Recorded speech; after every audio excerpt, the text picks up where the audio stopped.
அஸ்ஸலாமு அலைக்கும். Welcome to Sharmila recipes. இன்னைக்கு நம்ம பார்க்க போகிறது காலிஃப்ளவர் புலாவ் எப்படி செய்யலாம்னு பார்க்கலாம். இந்த காலிஃப்ளவர் புலாவ் ரொம்ப சூப்பராக இருக்கும். ட்ரை பண்ணி பாருங்கள். நீங்கள் இதுக்கு சிக்கன் மட்டன்லாம் பொரிச்சு கூட ரெடி பண்ணிக்கலாம். சூப்பராக இருக்கும். இப்போ நான் காலிஃப்ளவர் புலாவ் ரெடி பண்ணுறதுக்கு ஒரு மீடியம் சைஸ் காலிஃப்ளவரை கட் பண்ணி எடுத்து வச்சுருக்கேன். சுடு தண்ணியில் லைட்டாக போட்டு கழுவி எடுத்து வச்சுருக்கேன். ஒரு அரை ஸ்பூன் அளவுக்கு சால்ட் சேர்த்துங்க. ஒரு அரை ஸ்பூன் மஞ்சள் தூள் சேர்த்துக்கலாம். ஒரு ஸ்பூன் மிளகாய் தூள் சேர்த்துங்க. 2 குலுக்கி நல்லா மிக்ஸ் பண்ணி வச்சுக்கலாம். அப்போதான் உங்களுக்கு காலிஃப்ளவரில் நல்ல மசாலாலாம் நல்லா ஏறும். இப்போ லைட்டாக கையை வச்சு பரட்டி விட்டுக்குங்க. இது ஒரு 15 நிமிஷம் ஊறட்டும்.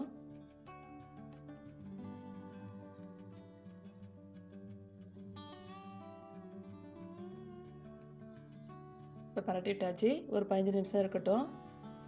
நம்ம புலாவ் ரெடி பண்ணிக்கலாம். இப்போ நான் குக்கரில் தான் உங்களுக்கு செஞ்சு காமிக்க போகிறேன். ஒரு குக்கரில் 1 ஸ்பூன் அளவுக்கு நெய் சேர்த்துக்குங்க. நான் 2 கப்பு பாஸ்மதி அரிசி ஊற வச்சுருக்கேன். ஒரு 10 நிமிஷம் ஊறட்டும். இப்போ நெய் உருகிடுச்சு. 2 ஸ்பூன் அளவுக்கு ஆயில் சேர்த்துக்குங்க.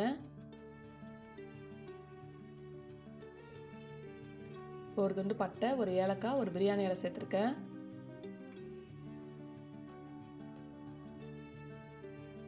இப்போ 2 மீடியம் சைஸ் வெங்காயத்தை கட் பண்ணி சேர்க்குறேன். நல்லா மெலிசாக கட் பண்ணி சேர்த்துக்குங்க.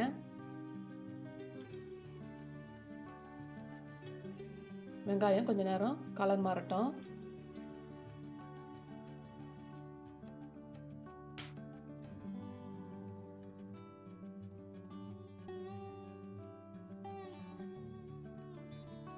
நான் ஒரு அரை ஸ்பூன் அளவுக்கு சால்ட் சேர்த்துக்கிறேன். வெங்காயம் உங்களுக்கு சீக்கிரம் வதங்கிடும்.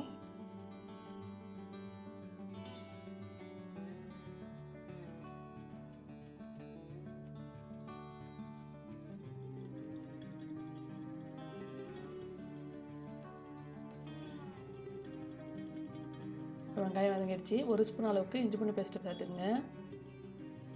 இஞ்சி பூண்டு பேஸ்ட்டோட பச்சை வாசனை போகிற அளவுக்கு நல்லா மிக்ஸ் பண்ணி விட்டுக்கலாம்.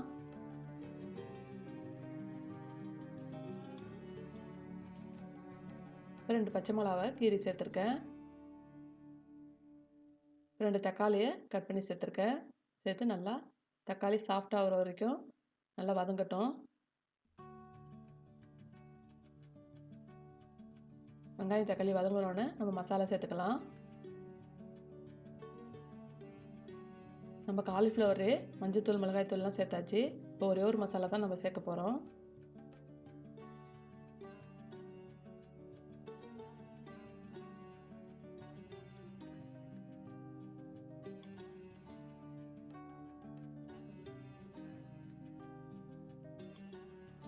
இப்போ வெங்காயம் தக்காளி நல்லா வதங்கிடுச்சு. 1 ஸ்பூன் அளவுக்கு கரம் மசாலா சேர்த்துருக்கேன். சேர்த்து நல்லா மிக்ஸ் பண்ணி விட்டுக்கலாம்.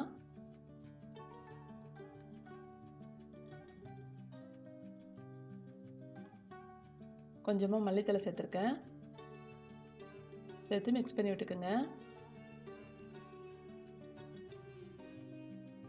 இப்போ நல்லா மசாலா சேர்த்து ஊற வச்சு இந்த காலிஃப்ளவரையும் சேர்த்து நல்லா மிக்ஸ் பண்ணி விட்டுப்போம். கொஞ்சம் நேரம் பரட்டி விட்டுக்குங்க. அப்போ தான் உங்களுக்கு நல்லா மசாலா காலிஃப்ளவரில் ஏறும்.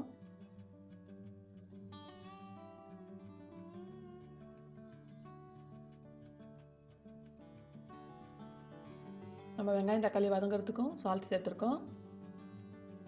காலிஃப்ளவர்லேயும் சால்ட் சேர்த்துருக்கோம். அதனால் நீங்கள் தண்ணி ஊற்றும் போது சால்ட் சேர்க்க வேணாம். கரெக்டாக இருக்கான்னு பார்த்துக்குங்க. இப்போ நான் 1 கப் பாஸ்மதி அரிசிக்கு 1.5 கப் அளவுக்கு தண்ணி சேர்க்குறேன். 2 கப் பாஸ்மதி இருக்கிறதால 3 கப் அளவுக்கு பாஸ்மதி தண்ணி சேர்த்துருக்கேன். சேர்த்து நல்லா மிக்ஸ் பண்ணி விட்டுக்கலாம்.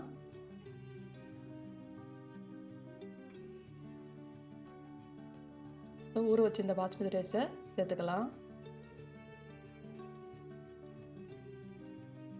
1 கப் ரைஸுக்கு 2 கப்பு தண்ணி சேர்த்துங்கன்னா உங்களுக்கு ரொம்ப பாஸ்மதி அரிசி ரொம்ப உடஞ்சிடும், அதனால் 1.5 கப்பு சேர்த்துக்குங்க. இப்போ எல்லா ரைஸையும் சேர்த்து நல்லா மிக்ஸ் பண்ணி விட்டுக்கலாம்.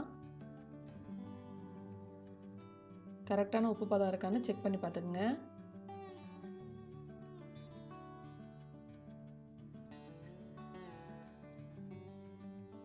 விசில் போட்டு மூடி வச்சுக்கலாம். இப்போ ஒரு விசில் விட்டோன்னே நம்ம ஸ்டவ் ஆஃப் பண்ணிடலாம். நல்லா புழுங்கினதுக்கப்புறம் திறந்து பார்க்கலாம்.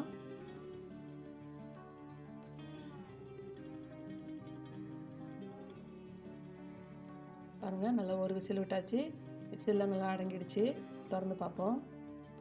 எவ்வளோ சூப்பராக வந்திருக்கு பாருங்கள் காலிஃப்ளவர் புலாவ்.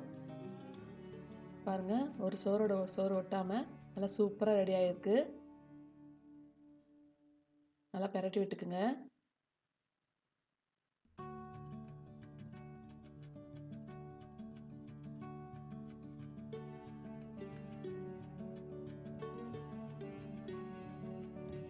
எவ்வளோ பொலன்னு சூப்பராக வந்திருக்கு பாருங்கள்.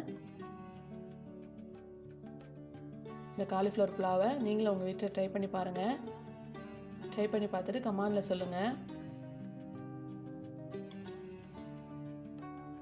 இந்த வீடியோ பிடிச்சிருந்தா லைக் பண்ணுங்கள், ஷேர் பண்ணுங்கள். மறக்காமல் நம்ம சர்மிளா ரெசிபிஸை சப்ஸ்கிரைப் பண்ணுங்கள். பக்கத்தில் இருக்க பெல் ஐக்கானும் ப்ரெஸ் பண்ணிக்கோங்க. அப்போ தான் நம்ம எப்பப்பெல்லாம் ஒரு வீடியோ போடுறோமோ உங்களுக்கு நோட்டிஃபிகேஷனில் காட்டும். உங்கள் ஃப்ரெண்ட்ஸ் அண்ட் சர்க்கிளில் நிறைய ஷேர் பண்ணிக்கோங்க. தேங்க்ஸ் ஃபார் வாட்சிங்.